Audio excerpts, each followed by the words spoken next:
Good day, everyone. Before discussing my topic, I would like to introduce myself first. I am Quinlin Coray, the fourth reporter, and I will be discussing to you the reflex theory. So, the author of the reflex theory is Sir Charles Sherrington, and he established this theory in the year of 1906. So, reflex theory is the movement controlled by stimulus response. Reflexes are the basis for movement, and reflexes are combined into actions that creates behavior. In 1906, the neurophysiologist Sir Charles Sherrington established the basis for the reflex theory of motor control. He proposed the concept which explained how movement takes place in the human body. He initially explained it through his book called as The Integrative Action of the Nervous System in the year 1906. He said that every movement that takes place in the body has sensory input. If only there is sensory input, there will be a motor output. Every movement that takes place in the body is that sensitive input is always essential. Every movement in the body is determined by the reflexes. In fact, reflexes were the building blocks of complex behavior intended to achieve a common objective. Example, if a frog sees a prey, he will be determined to consume it. Once he got the chance to grasp the insect, it is his reflexes to swallow that. And if he did not catch the insect, her intention of swallowing it after will not happen. Then he will try to attempt again. So by this action, the resultant of the previous reflexive action determine the subsequent movement. This behavior in terms of compound reflexes and their combined or chained action in which a stimulus is present provokes a response which is transformed into the stimulus of the next response. Here are the limitations of the reflex theory. First, spontaneous movements takes place. There are spontaneous movements in our body that do not require any sensory input. Like example, if a human being is inside a room, he'll be performing lots of movements like he'll sway back, sit, or stand, or he's gonna dance, or he will perform many movements that he can do. Next is, it was not explained how fast and rapid movements takes place. So, it do not give time on sensory inputs to come back for the subsequent movements and how repeatedly rapid happened. Next is, how similar input results in variety of responses. So, for example, if someone comes and beat you, the response depends on who is beating you. Example, if it is your parents or your teacher, there will be a possibility that you will not give a response. But if it is your classmate or the one you hate, you will also beat them back. So, it was all based upon who is giving the sensory input. And lastly, how novel and innovative movement occurs. So, how these movements changed and resulted into a movement. Clinical implications of reflex theory. So first, it uses sensory input to control motor output. And then second, it stimulates good reflexes. So of course, if you are able to react faster to any number of things, you're likely to have a chance to stay safer. You could end up avoiding an accident while driving, or maybe while out riding a bike. So, third is you can inhibit undesirable primitive reflexes. And lastly, it rely heavily on feedbacks. Here are the example of the reflex theory in this sport. So, they're running towards the shuttlecock. So, this movement is automatic. You don't need to think if you have hit it. Badminton players are trained that whenever the umpire signals play or whistle, you will respond to it. So, there will be an automatic response as soon as there is a stimuli present. Nikolai Bernstein's dynamical systems theory. Who developed the dynamical systems theory of motor control? Back in 1967, Nikolai Bernstein, a Russian scientist, a neurophysiologist, and a philosopher, looked at the nervous system in a whole new way. He not only asked questions about the organism, but about the organism in a continuously changing environment. Bernstein seems very interested in how the organism itself could influence the brain and how the task and the environment itself could influence the properties of movement. He is interested of how the mechanical body influence the motor control processes and how do initial condition of the task and or the environment affect the properties of movement. What is the dynamical systems theory? The dynamical systems theory is essentially more of an interdisciplinary framework which aims to study the display of movement based on the interaction in coordinated processes that will occur between three things, essentially the organism or the athlete, the task, and the environment.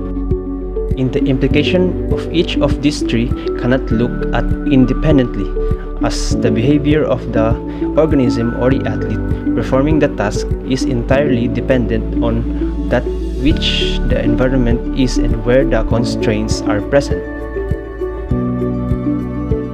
What critical factors distinguishes the dynamical systems theory from other theories of motor control and development? The approach of Bernstein's dynamical systems theory is described to be complex as it involves and is a branch of mathematics that used to describe complex dynamical systems in order to understand how we control our movement, focusing on the interactions between the body and the environment instead of reducing it to a top-down control from our brain. Bernstein's degrees of freedom. Nikolai Bernstein realized that the mechanical system or our body leaves us with significant problem when it comes to controlling movement called degrees of freedom, which states that the organism or the human being must learn to or how to employ and constrain a large number of degrees of freedom during all types of movement actions based on the countless possibilities that the system actually has to do so in order to solve our motor problem. Bernstein is seen to be obsessed with figuring out how does the movement system go about these degrees of freedom. Degrees of freedom problem explained, used to describe numerous ways in which any unit in any system is capable of moving. These units could be those subsystems like the joint, muscle, bone, and etc. The numbers of degrees of freedom increases as more complex movement problem increases. Bernstein introduced a principle-based concept to solve the degrees of freedom problem. These concepts are the synergy, the self-organizing principle, the non-linear system versus linear system, and lastly, the movement variability. Synergies. What is synergy? The term synergy literally means working together, has been used in the motor control literature with various meanings. Here, A muscle synergy is defined as the coordinated recruitment of a group of muscles with a specific activation balances or a specific activation waveforms. Recent experiments have been indicated that many motor behaviors are controlled through the flexible combination of a small number of muscle synergies. This mechanism is believed to simplify the selection of the appropriate muscle command for a given behavioral goal. The brain organizing the movement system via synergies and hold pattern was a paradigm shift at that time. However, the innovators of this insight did not seem to abandon the fact that if isolated biomechanical function was absent, the synergy was compromised. This seems to boil down to a fundamental principle that says independence is a prerequisite to interdependence. The self-organizational principle states that when a system of individual parts come together, its elements behave collectively in an ordered way. There aren't always higher centers sending out instructions to achieve coordination. A dynamical systems approach is used to characterize early motor development. Contemporary theories of motor performance emphasize the self-organizing and autonomous properties of muscle synergies as an example of the dynamical behavior of complex, nonlinear systems. The organization of leg movement in infants is consistent with the dynamical approach. The self-organizing principle that Bernstein proposed could be the intersection of the reflex model, his concept of synergies and CPGs from the motor program model. The combination of these concepts highlights a potential option that the motor control system has to automate the degrees of freedom problem. Non-linear system versus linear system. In this concept, Bernstein's perspective as a physicist brings us back to mathematical concepts, and even me, the reporter, is having a hard time trying to understand this model. Let's start with a clean linear model. A linear model is where the output is proportional to its input. The linear model can be represented by the equation y equals mx plus b, as we can see at the graph. The linear model can be thought of as representing reductionist explanations of movement using biomechanical or kinesiological logic. For example, if we know where the bicep tendon insert and the distance from its insertion to the joint's axis of rotation, we know that when the bicep contracts, the elbow will flex, and we can calculate the torque or the rotation imposed on the elbow joint. Basically, when you insert a value for x or the input, you know what you are going to get for y or the output. This linear biomechanical perspective is necessary and has served as a valuable tool in advancing our understanding of movement. The nonlinear model seems to be more advanced, but the point here is that with a nonlinear model, the output is not proportional to its input. Some have used the phrase, "the whole is greater than the sum of its parts." A pragmatic example of this is when we observe a client who has adequate range of motion and isolated joint control, yet they can't seem to organize a movement pattern like a lunges. You could say it's because this person is just not coordinated, but that is exactly what motor control and the nonlinear model highlights. There are a lot more processing going than just adding up the biomechanical parts.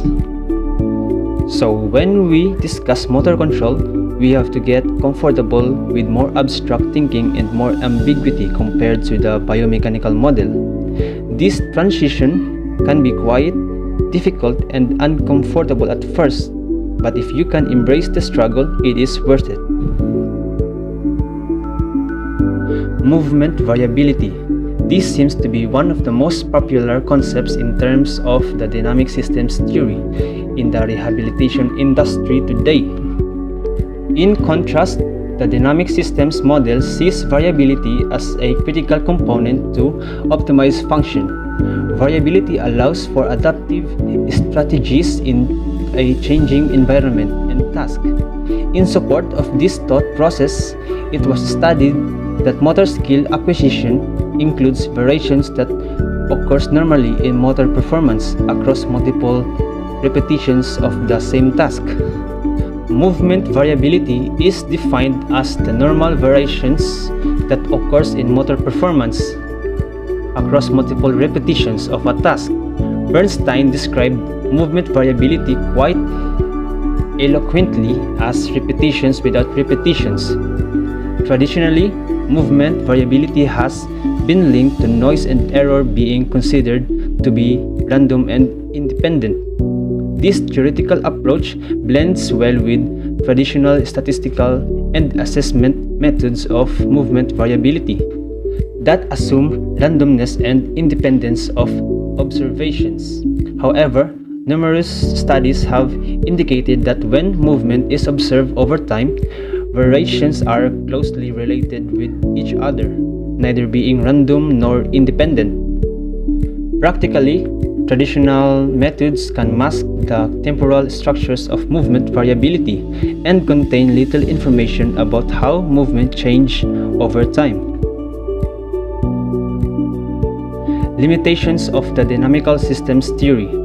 I could say that the dynamical systems theory is more complete and more effective compared to the previously proposed models of motor control, since it takes into account both internal influence such as the musculoskeletal and neurological, as well as external influences such as the environment and task.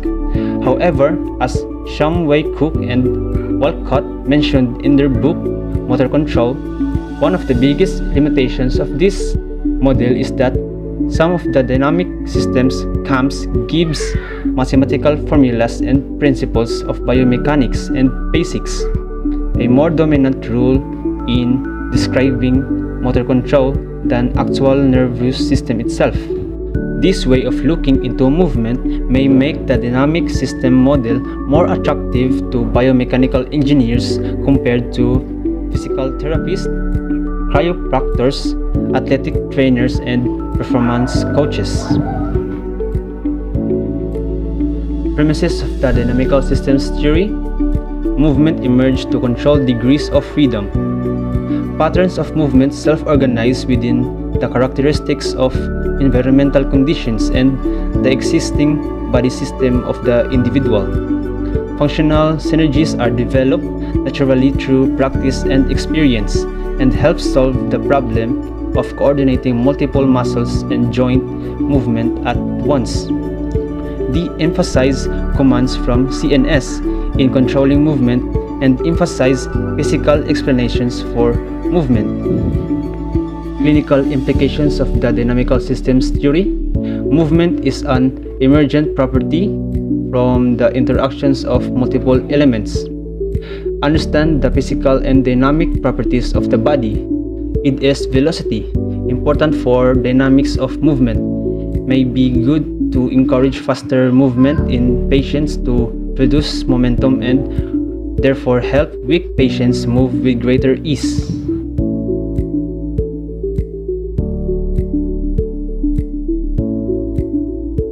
Hierarchical theory. Hierarchical theory. Many researchers have contributed to the view that nervous system is organized as a hierarchy. Among them is Hollings, Jackson, an English physician, argued that the brain has higher, middle, and lower levels of control equated, with higher association areas, the motor cortex, and the spinal levels of motor function. The hierarchical control model is characterized by a top-down structure in which higher centers are always in charge of lower centers. So, this is the hierarchical theory of Hollings-Jackson. The lower level is the brainstem, brainstorm spinal cord. The middle level is the midbrain and the higher level is the cortex. Current concepts related to hierarchical control. The concept of strict hierarchy has been modified. Within this modification, the association cortex operates as the highest level, elaborating perception and planning strategies, while sensory motor cortex, in association with the portions of the basal ganglia, brainstem, and cerebellum, function as the middle level, converting strategies into motor programs and commands. The spinal cord functions at the lowest level, translating commands into muscle actions, resulting in the execution of movement. Modern hierarchical theory proposes that the three levels do not operate in a rigid, top-down order but rather as an externally system in which each level can exert control on the others. Shifts in control are dependent on the demands and complexity of with the higher centers always assuming control. Limitations cannot explain the dominance of reflex behavior in certain situations in normal adults. For example, stepping on a pin results in an immediate withdrawal of leg. This is an example of a reflex within the lowest level of hierarchy dominating motor function. Limitation of hierarchical theory reflex within the lowest level of the hierarchy dominating motor function. All low-level behaviors are primitive, immature, and non-adaptive, while all higher-level cortical behaviors are mature, adaptive, and appropriate. Klein-Bernstrom used a reflex hierarchical theory to describe disordered movement following a motor cortex lesion. She stated, when the influence of higher centers is temporarily or permanently interfered with, the normal reflexes become exaggerated and so-called pathological reflexes appear. The release of motor responses integrated at lower levels from restraining influences of higher centers, especially that of the cortex, leads to abnormal postural reflex activity. Good day everyone, my name is Chryson John S. Cinderello, and for today, we are going to tackle about the motor program theory. So motor program is a series of subroutines organized into the correct sequence to perform a movement, stored in a long-term memory, retrieved when we need to perform the skill. So basically, motor program is a set of movements stored in a long-term memory which specify the components of the skill. They are developed through well-guided and well-informed practice over a long period of time. For example, the motor program of a cricket shot. The motor program of a cricket shot stores the subroutines into the correct order: stance, grip, feet placement, backswing, and follow-through. So motor program are the way in which our brains control our movements. There are two theories concerning the topic, which are the open loop theory and the closed loop theory. So open loop theory states the following: decisions are made in the brain before performing the skills. Second is all information for one movement is sent in a single message. Third is the message is received by the muscles which perform the movement. And lastly, feedback may or may not be available, but it doesn't control the action. So this theory accounts well for fast continuous ballistic movements like the example above, which is the cricket shot, as there is a little time to react or change your movement. It does not work so well for slower movements which may involve reactions and repositioning, such as gymnasts and the balance beam. So next is the closed loop theory. On the other hand, this theory explains slow movements well but not fast movements. So this theory states the following: decisions are made in the brain. Second is not all of the information is sent together. together. And third is the information is received by the muscles to initiate the movement. And lastly, feedback is always available and it is vital to correct movement patterns and adjust to changing needs. So this is how the open and closed loop theory suggests on how the movement control in 3 different levels. So once the motor program to be performed has been selected, the movement has to be regulated and adapted.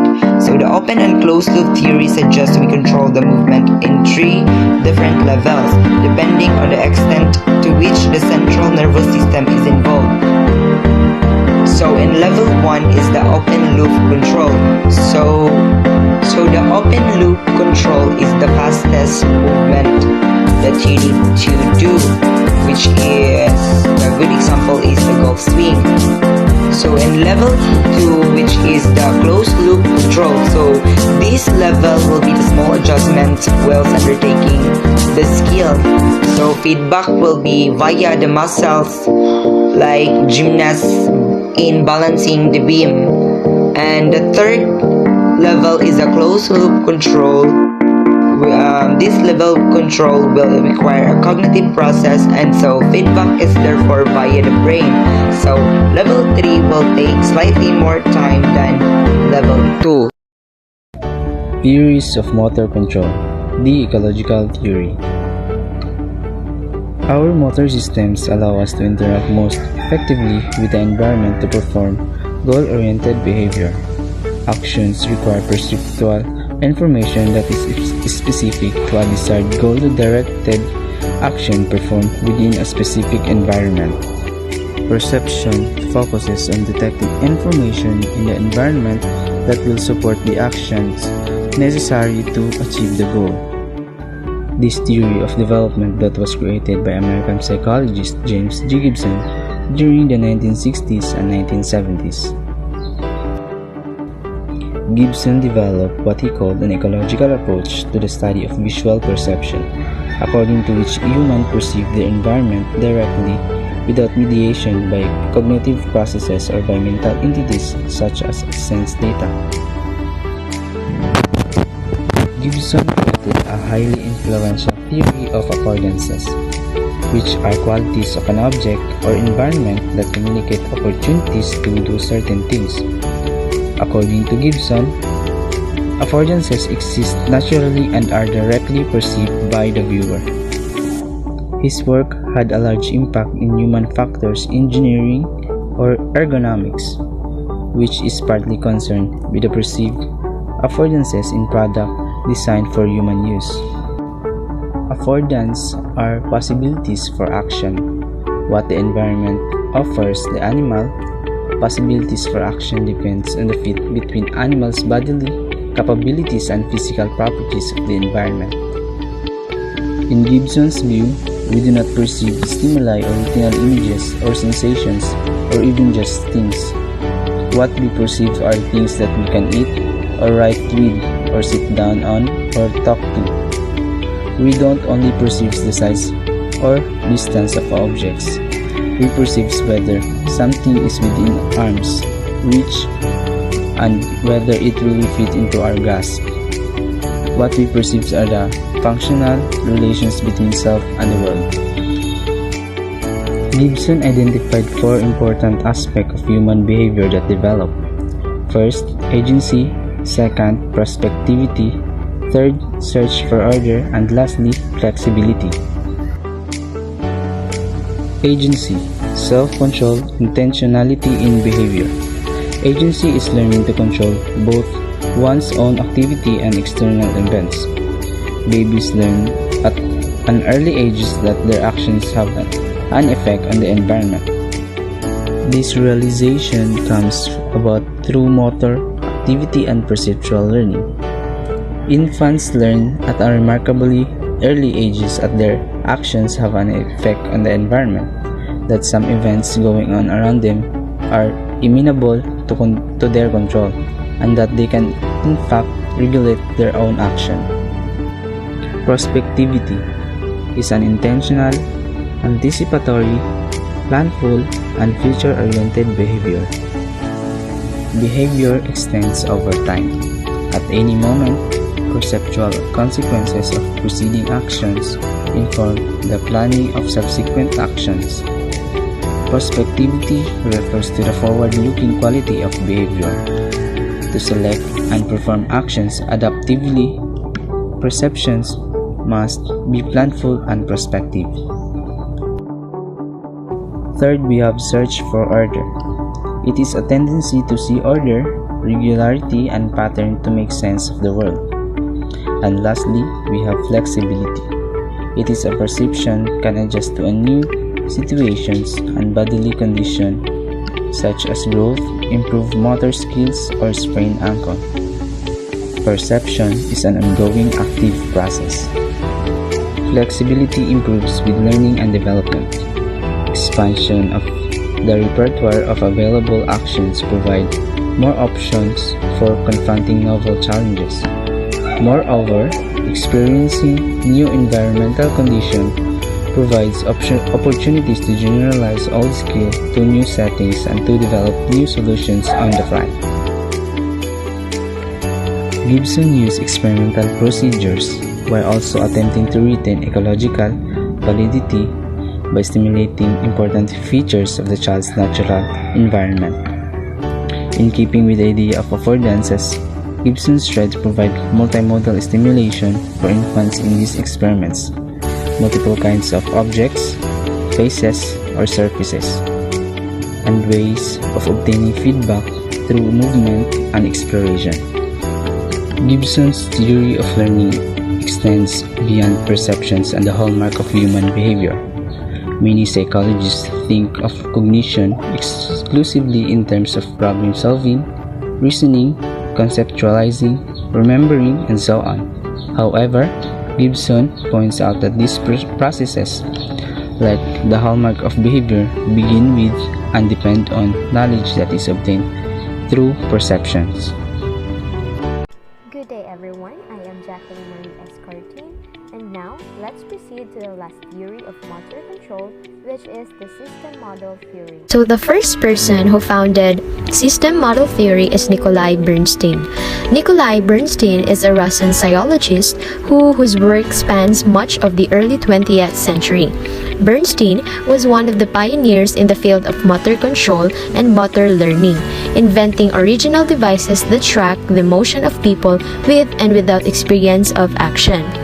Bernstein generated a lot of unanswered questions from the previous theories, which one of his questions was how human movements are modified over a period of time. Shumway Cook has also significant contribution in the study and theory of motor control.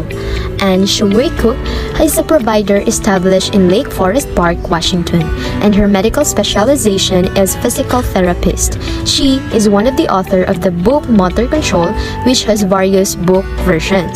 The Motor Control book is the only text that bridges the gap between current and emerging motor control research and its application to clinical practice. The book talks over about the theories and issues of motor control. System model theory is a theory that redefines motor control of movements in the body. It gives a different viewpoint from the system, and that is, a person has a lot of systems in one's body. Now, let's define system model theory according to the two most significant individuals who hypothesized this theory. According to Bernstein in the year 1967, Bernstein suggested that one can fully understand neural control of movements without an understanding of the characteristics of the system you are moving, and the external and internal forces acting on the body. Bernstein also noted that we had many degrees of freedom that needs to be controlled, as he described the body as a mechanical system. On the other hand, Shumway Cook in the year 2007 defined system model theory as multiple body system that overlaps to activate energies for the production of movements that are organized around functional goals, considers interaction of the person with the environment. In motor control theory, the major question is how environment influences movement, and the classical example of this is when people are walking over a plane surface. and when people are walking on a surface which they perceive that is slightly dangerous to them. And that is when you see their walking pattern changes, and can further conclude that there are changes in human movement. Now, let's first explain system model theory according to Bernstein. As Bernstein asked multitude of questions, Bernstein explained that there are internal and external forces that are significant in determining human movement. There are a lot of forces externally, like your gravity, and there are also a lot of forces internally, like inertia, where your muscle activity determines movement. So how does it determine movement? When the gravity is there, we walk differently, and when the gravity is not there, we suddenly float and walk differently. Do I mean to say that? No, I didn't mean to say that. Of course, that is also true, but what I mean to say was when a person's bicep was contracting against gravity, it differs, and it behaves in a different way. And when it's contracting towards gravity, it contracts with different force production. These factors determine human movement. Principle of self-organization is when a system of individual parts come together, its elements behave collectively in an orderly way. So the take-home message with the system theory is it basically has less emphasis on the neurological system as a whole. Right? So a lot of times these theories will base it on the neurological system, but what Bernstein says is that we don't want to rely just on the neurological system. There's a lot of things at play, different theories and different systems that plays its role. So this reminds us that nervous system in isolation will not allow the prediction of movement. However, a limitation of some variations of this model can be presumptive that the nervous system has a less important role in determining the animal's behavior. This is where the dynamic theory plays its part, where new movement emerges because of a critical change in one of the system. The control parameter is the variable that regulates change in behavior of the entire system. Bernstein also mentioned the degrees of freedom and the bottom-up flow, which I will no longer discuss for it is mentioned in the dynamic system theory. Now, let's proceed to Shumway Cook's explanation of what is system model theory. The system theory provides a useful framework for organizing existing knowledge in the field of motor control. We will be using the systems framework to organize the content of this class. So the central prediction of the systems approach is that movement emerges from the interaction of three large-scale factors. These factors are the task, the individual, and the environment. Functional movement is understood to emerge from the interactions of the many factors that are known to be important to motor control. In their model, it is shown here the various factors that are believed to support effectively. Motor control are organized into functional subcategories. Right at the center of the model, we have the letter M that stands for the movement pattern that emerges. Surrounding M, we have three overlapping circles representing different sets of constraints that are combining to affect and to influence the particular movement pattern that emerges.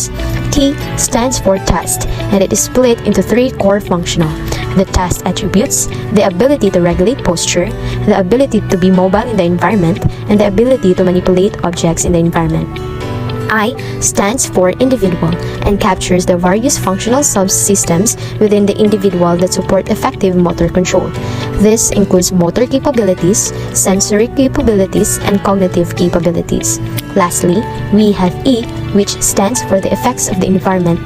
This captures the aspects of the environment that are incorporated into the functional organization of an action. So there are three primary factors within the individual that constrain movement, and that is action, perception, and cognition. To understand the attributes of a task, the first step is to appreciate the particular combination of stability, mobility, and manipulation. A task can be more open or more closed. A more open task is open to the influence of multiple constraints. However, closed tasks have a comparatively close context of constraints. Environmental constraints of movement can be split into regulatory features and non-regulatory features. Regulatory features are those features of the environment that constrain the form and function of movement.